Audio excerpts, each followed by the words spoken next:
कल्पना कीजिए एक ऐसे देश की जहां कभी लोग भूकंप से लड़ते थे तो कभी तानाशाहों से, जहां गृह युद्ध ने 75,000 जिंदगियां ले ली।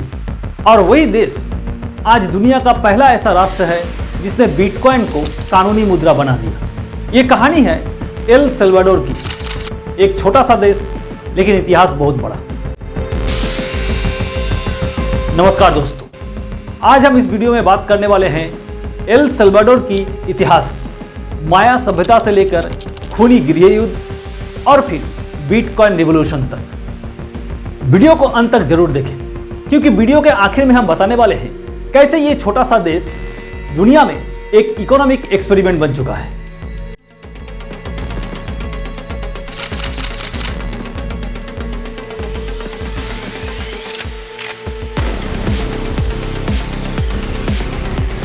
एल सल्वाडोर का इतिहास हजारों साल पुराना है और यह क्षेत्र पीपिल और माया सभ्यताओं का गढ़ था। पीपिल लोग नहुआ भाषा बोलते थे। वे व्यापार, कृषि और योद्धा संस्कृति के लिए जाने जाते थे। यहां मक्का, कोको और जेड का व्यापार होता था। एल सल्वाडोर में आज भी मौजूद जोया डे सेरन को सेंट्रल अमेरिका का पोम्पेई कहा जाता है क्योंकि एक ज्वालामुखी विस्फोट ने पूरे गांव को राख से ढक दिया था और सैकड़ों साल बाद जब इसे खोजा गया तो पूरा गांव ज्यों का त्यों मिल गया। यही वो समय था जब एल सल्वाडोर शांत, समृद्ध और एग्रीकल्चरल सोसाइटी के रूप में विकसित हो रहा था। लेकिन फिर आते हैं विदेशी शक्तियां। 1524 में स्पेन ने एल सल्वाडोर पर हमला कर दिया। युद्ध बहुत खून खराबे वाली थी। पीपिल सैनिकों ने बहादुरी के साथ प्रतिरोध किया लेकिन हार का सामना करना पड़ा। आखिरकार स्पेनियों ने एल सल्वाडोर पर कब्जा कर लिया और एल सल्वाडोर स्पेनीय साम्राज्य का हिस्सा बन गया। स्पेनिश शासन के दौरान इंडिजिनस लोगों पर भारी टैक्स लगाया गया। उन्हें जबरदस्ती दास बनाकर उनसे शर्म करवाया गया। जबरन उनका धर्म परिवर्तन कर उन्हें कैथोलिक बनने पर मजबूर कर दिया गया। यहाँ कॉफी और इंडिगो की खेती शुरू हुई जो बाद में एल सल्वाडोर की अर्थव्यवस्था की बैकबोन बन गई। समय बीतता गया। स्पेनिश अत्याचार से परेशान होकर लोग आज़ादी के लिए एकजुट होने लगे और 1811 में एल सल्वाडोर में पहला स्वतंत्रता का विद्रोह हुआ जिसका नेतृत्व दिया फादर जोस मेटियस डेलगाडो जो एल सल्वाडोर के पिता कहलाते हैं। हालांकि ये विद्रोह सफल नहीं हुआ लेकिन इसने एक ऐसी चिंगारी जलाई जो सेंट्रल अमेरिका तक फैल गई। 1821 में एल सल्वाडोर ने स्पेन से आज़ादी हासिल कर ली लेकिन इसके तुरंत बाद ही सेंट्रल अमेरिकन फेडरेशन का हिस्सा बन गए। 1841 में फेडरेशन के टूटने के बाद एल सल्वाडोर पूरी तरह स्वतंत्र राष्ट्र बन गए। 19वीं और 20वीं सदी की शुरुआत में एल सल्वाडोर पर 14 अमीर परिवारों का शासन था जिसे 14 फैमिली रूल भी कहा जाता है। इन्हें कॉफी ओलिगार्च भी कहा जाता था क्योंकि इनके पास जमीन, फैक्ट्री और राजनीतिक शक्ति सब कुछ था। इस दौरान किसानों से जमीनें छीन ली गई, मजदूरी बेहद कम दी जाने लगी, गरीबी और तनाव बढ़ने लगा। एल सल्वाडोर देखने में शांत था लेकिन अंदर ही अंदर एक विस्फोट तैयार हो रहा था। आखिरकार सरकार की दमन नीति से परेशान होकर किसानों ने 1932 में विद्रोह घोषित कर दिया जिसका नेतृत्व दिया फाराबुंदो मार्टिन।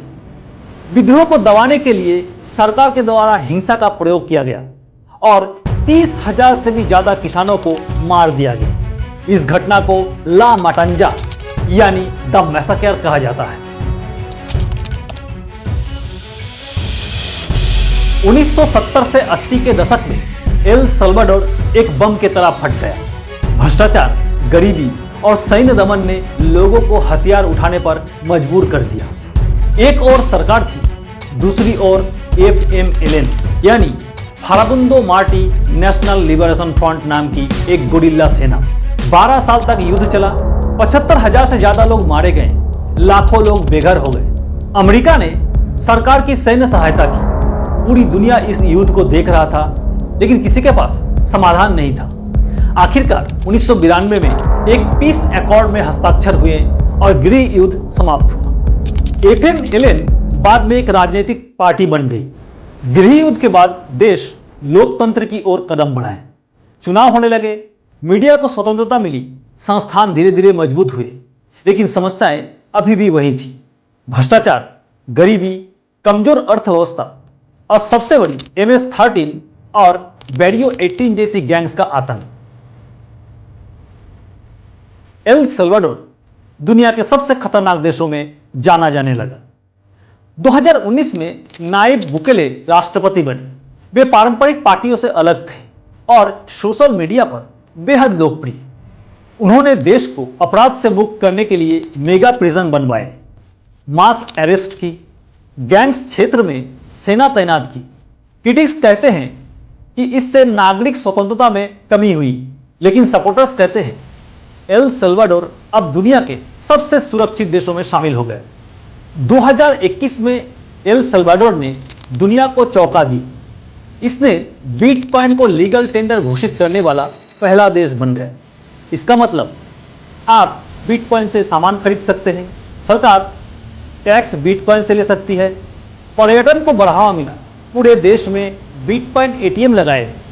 कुछ लोग इसे विजनरी स्टेप कहते हैं तो कुछ इसे रिस्की एक्सपेरिमेंट, लेकिन इतना तय है कि एल सल्वाडोर ने फिर से पूरी दुनिया का ध्यान अपनी ओर खींच लिया। गृह युद्ध, गरीबी और हिंसा से गुजरने के बाद एल सल्वाडोर एक नए भविष्य की ओर बढ़ रहा है। तो दोस्तों, ये थी एल सल्वाडोर की हजारों साल पुरानी और उतार चढ़ाव से भरी कहानी। अगर ये वीडियो आपको पसंद आए तो लाइक, शेयर और कमेंट करें। चैनल में नए हैं तो चैनल को सब्सक्राइब भी कर लें, ताकि आने वाले कोई भी वीडियो सबसे पहले आप देख सकें। आज के लिए इतना ही, मिलते हैं अगले हफ्ते फिर एक नए वीडियो के साथ। तब तक के लिए स्वस्थ रहें, सुरक्षित रहें।